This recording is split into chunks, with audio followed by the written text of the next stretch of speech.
بسم اللہ الرحمن الرحیم۔ ایک ٹیچر دوسرے ٹیچر کی جگہ کلاس لینے چلا گیا۔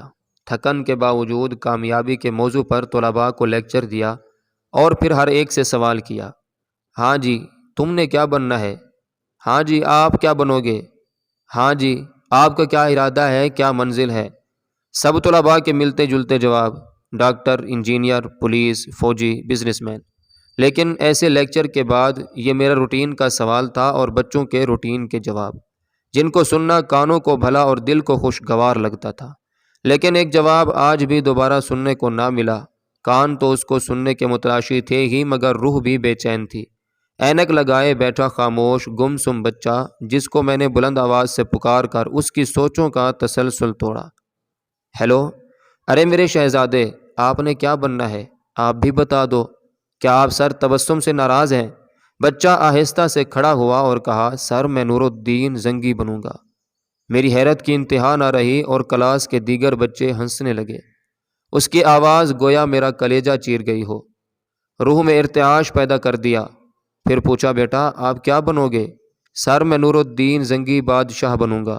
ادھر اس کا جواب دینا تھا، ادھر میری روح بے چین ہو گئی، جیسے اسی جذبے کی، اسی آواز کی تلاش میں اس شعبہ تدریس کو اپنایا ہو۔ بیٹا آپ ڈاکٹر، فوجی یا انجینئر کیوں نہیں بنو گے؟ سر امی نے بتایا ہے کہ اگر میں نور الدین زنگی بنوں گا تو مجھے نبی پاک صلی اللہ تعالیٰ علیہ وآلہ وسلم کا دیدار نصیب ہوگا۔ جو لوگ ڈنمارک میں ہمارے پیارے نبی صلی اللہ علیہ وآلہ وسلم کی شان میں گستاخی کر رہے ہیں، ان کو میں زندہ نہیں چھوڑوں گا۔ اس کے ساتھ ساتھ اس بچے کی آواز بلند اور لہجے میں سختی آ رہی تھی۔ اس کی باتیں سن کر میرا جسم پسینے میں شرابور ہو گیا۔ ادھر کلاس کے اختتام کی گھنٹی بجی اور میں روتا ہوا باہر آیا۔ مجھے اس بات کا احساس ہے کہ آج ماؤں نے نور الدین زنگی پیدا کرنے چھوڑ دیے ہیں اور اساتذہ نے نور الدین زنگی بنانا چھوڑ دیے ہیں۔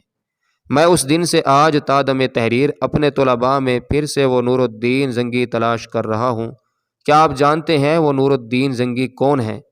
اس ماں نے اپنے بیٹے کو کس نور الدین زنگی کا تعارف کروایا ہوگا؟ یہ واقعہ پڑھیے اور اپنے بچوں میں سے ایک عدد نور الدین زنگی قوم کو دیجیے۔ ایک رات سلطان نور الدین زنگی رحمۃ اللہ تعالی علیہ عشاء کی نماز پڑھ کر سوئے کہ اچانک اٹھ بیٹھے اور نم آنکھوں سے فرمایا، میرے ہوتے ہوئے میرے آقا دو عالم صلی اللہ تعالی علیہ وآلہ وسلم کو کون ستا رہا ہے؟ آپ اس خواب کے بارے میں سوچ رہے تھے جو مسلسل 3 دن سے انہیں آ رہا تھا اور آج پھر چند لمحوں پہلے انہیں آیا، جس میں سرکار دو عالم صلی اللہ تعالی علیہ وآلہ وسلم نے 2 افراد کی طرف اشارہ کر کے فرمایا کہ یہ مجھے ستا رہے ہیں۔ اب سلطان کو قرار کہاں تھا؟ انہوں نے چند ساتھی اور سپاہی لے کر دمشق سے مدینہ جانے کا ارادہ فرمایا۔ اس وقت دمشق سے مدینہ کا راستہ 20-25 دن کا تھا، مگر آپ نے بغیر آرام کیے یہ راستہ 16 دن میں طے کیا۔ مدینہ پہنچ کر آپ نے مدینہ آنے اور جانے کے تمام راستے بند کروائے اور تمام خاص و عام کو اپنے ساتھ کھانے پر بلایا۔ اب لوگ آ رہے تھے اور جا رہے تھے، آپ ہر چہرہ دیکھتے مگر آپ کو وہ چہرے نظر نہ آئے۔ اب سلطان کو فکر لاحق ہوئی اور آپ نے مدینے کے حاکم سے فرمایا کہ کیا کوئی ایسا ہے جو اس دعوت میں شریک نہیں؟ جواب ملا کہ مدینے میں رہنے والوں میں سے تو کوئی نہیں، مگر 2 مغربی زائر ہیں جو روضہ رسول صلی اللہ علیہ وآلہ وسلم کے قریب ایک مکان میں رہتے ہیں، تمام دن عبادت کرتے ہیں اور شام کو جنت البقیع میں لوگوں کو پانی پلاتے ہیں، جو عرصہ دراز سے مدینہ میں مقیم ہے۔ سلطان نے ان سے ملنے کی خواہش ظاہر کی۔ دونوں زائر بظاہر بہت عبادت گزار لگتے تھے۔ ان کے گھر میں تھا ہی کیا، ایک چٹائی اور 2-4 ضرورت کی اشیاء، کہ یکدم سلطان کو چٹائی کے نیچے کا فرش لرزتا محسوس ہوا۔ آپ نے چٹائی ہٹا کے دیکھا تو وہاں ایک سرنگ تھی۔ آپ نے اپنے سپاہی کو سرنگ میں اترنے کا حکم دیا۔ وہ سرنگ میں داخل ہوئے اور واپس آ کر بتایا کہ یہ سرنگ نبی پاک صلی اللہ تعالی علیہ وآلہ وسلم کی قبر مبارک کی طرف جاتی ہے۔ یہ سن کر سلطان کے چہرے پر غیظ و غضب کی کیفیت طاری ہو گئی۔ آپ نے دونوں زائرین سے پوچھا کہ سچ بتاؤ کہ تم کون ہو؟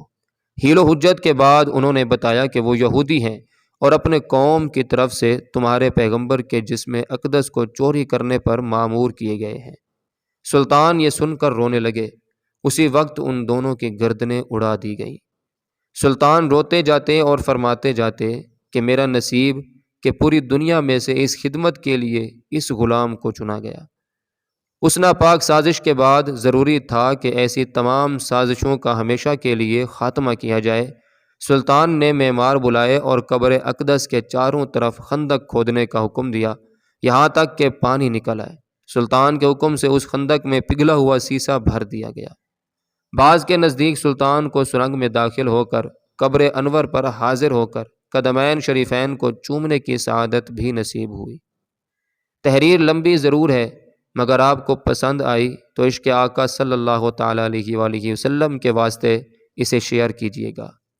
ایک بار درود شریف پڑھ لیجئے، صلی اللہ تعالیٰ علیہ وآلہ وسلم۔